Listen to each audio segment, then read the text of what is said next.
Welcome to the man cave. What we're doing today, besides a whole mess of stuff, but specifically I want to address something, but in the meantime we're watching Graham Jarvis ride Erzberg. Alright, so it's always fun to have going on in the man cave. Anyway, several times when I was out riding, one time in Mexico, one time in Canada, I left my headlight on, the brights or the ignition, and this moto-minded light, the bright one, you leave that on with the engine running for more than 10 minutes, your battery's going to be dead. So I needed a way to keep me being able to jump start this thing on my own. So I discovered through ADV Writer and a couple other stuff, search around, there's this thing called MIcrostart. And what it is, it's a battery pack. And also it's a flashlight and a USB charging port. And it comes with, here, let me go ahead and pause Graham. Hold on. That's tough. You know, I'm watching, this guy's doing this thing in an hour and a half, and I watched this other guy, he was like number 27, and it took him 3.5 hours to do the same ride. YouTube is wonderful. So anyway,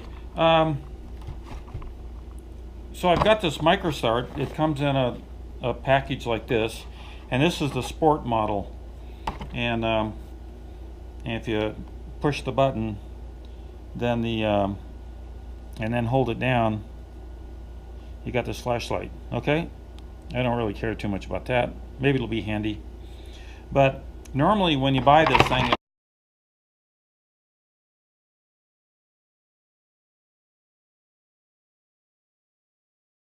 it comes with these alligator clips that you can plug in here,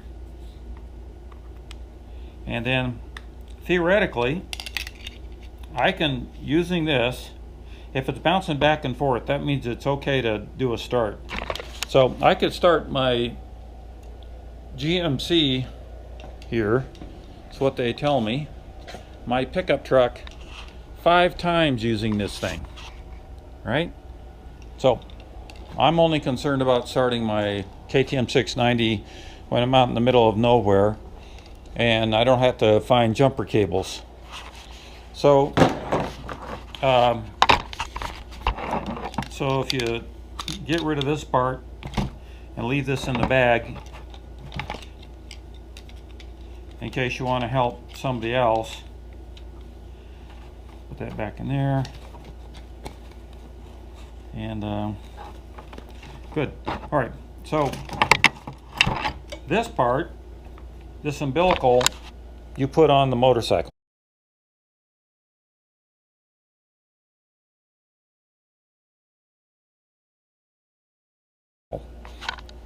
And so here's what my plan is.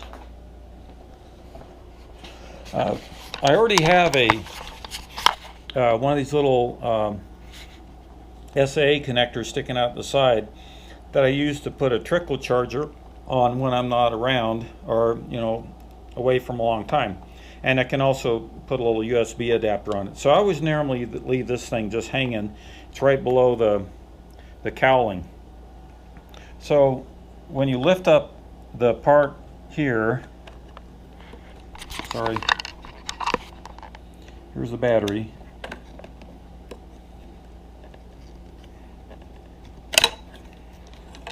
All right, so we got the positive terminals, negative terminals, and then you got this fat cable. Now this part has got to go in my luggage someplace. If it's just me and Deacon day rides, I'll put it in the tank bag, so it's always available. But and maybe in my saddle bags if we're doing something longer. I'm concerned that I just can't let this hang out the side here because they didn't come up with a little rubber shroud for this. So my plan is I'm gonna stuff this thing so it just like this, so it's inside underneath the seat, and gonna go ahead and connect that the positive negative, and then if I need to get my battery, I can just lift the seat up, pull that out, stick the charger unit in, and get the bike started, then pull it back off. Then I can stuff it right back down in here again. So I think that's going to be the easiest plan. So it looks like my battery in the phone is about dead. So let me go ahead and charge that up, and I'll show you how I've got it screwed in. All right, now I've got 4 wires all going to the positive terminal. One is the main power to the panel, the other one is to the starter. This guy is the new charger port, which is connected there, and this other one in between there is the one that's running to my little accessory over here for charging it on a trickle charger during the winter. So I'm going to stuff this part. Oh, and on the black side there's only 3 wires. One is your main ground, the trickle charger plug, and now the battery, the little side charger. So let's see, this one, before I had stuffed in just like this, there was a little bit more room when the red wire wasn't in the way.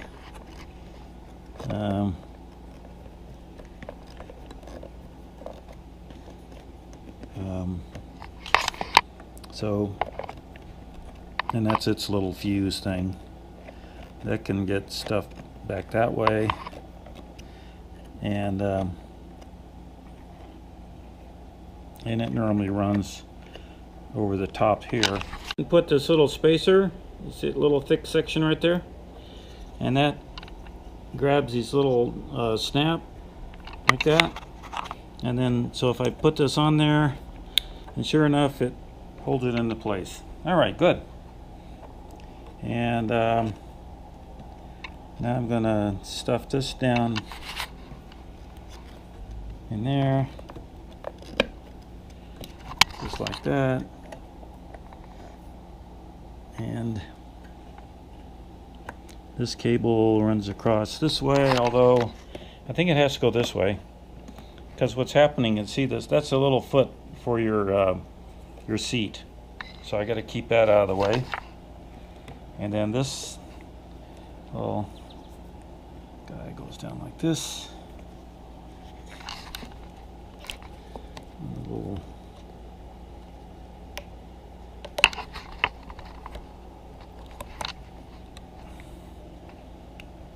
Okay, kind of a tight fit. All right, so now this is available, so I just need to figure out where's the best way to hide these wires. I mean, I could just do it like this. That'll work. And then it's just a matter of lifting up the seat, right? Pulling on the 690, those of you, you just lift this little latch right here. That moves that. And that should fit under the seat just fine. So now what we got is our little starter. We could pull this thing out, stick this on like this, plug it in, right, hit the starter, disconnect it, and you're all off and running. Now I'm told that this thing gets charged like the same way that my telephone gets charged. So if you use a standard outlet with this type of connector, then it'll you can charge it, which kind of tells me then that while I'm riding around, you know, here's my telephone charger, you know, I could probably charge this guy using all the other little accessories I've got going on. But generally this is supposed to last like 6 months and hold its charge. So we'll see how that goes.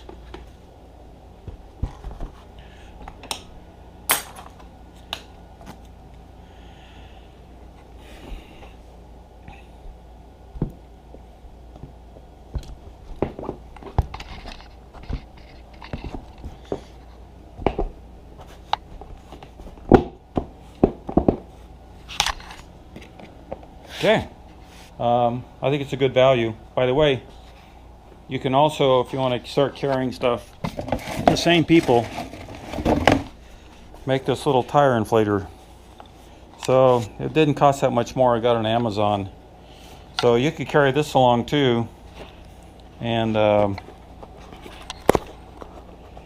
haven't even tried it yet, but so if you're one of those guys that are always changing tire pressure in the field, this gets plugged into the standard port that I've got here, right? And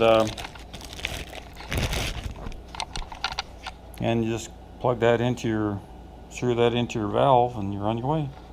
I don't know, haven't tried it, but if you like lowering your tire pressure down when it gets sandy, or and then want to raise it back up for when it gets rocky, or on the highway, so you don't get pinch flats, that might be the way to go. It's small enough, doesn't weigh that much, about 5 ounces.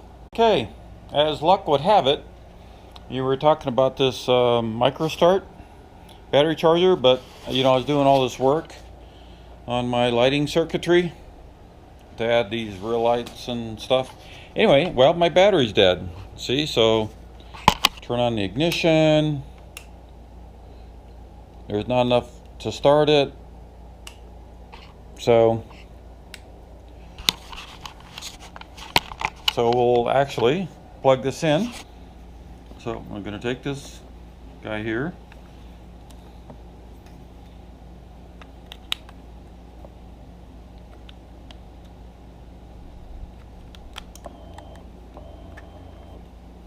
I can hear little whirry noses going on inside the...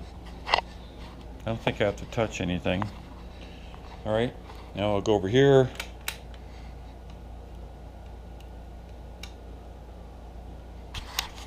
Turn the ignition on. I can hear stuff going on. There we go.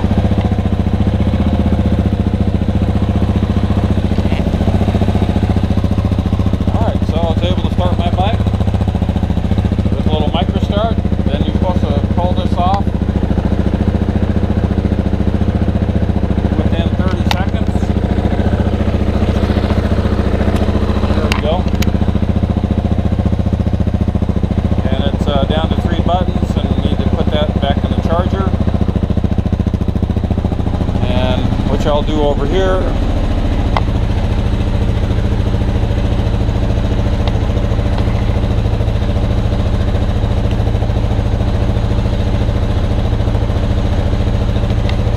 So you can see that that's charging now.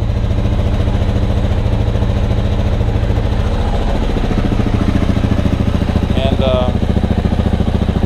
I'll have to let that run for a while, or I can go ahead and just put it on a regular charger. Alright.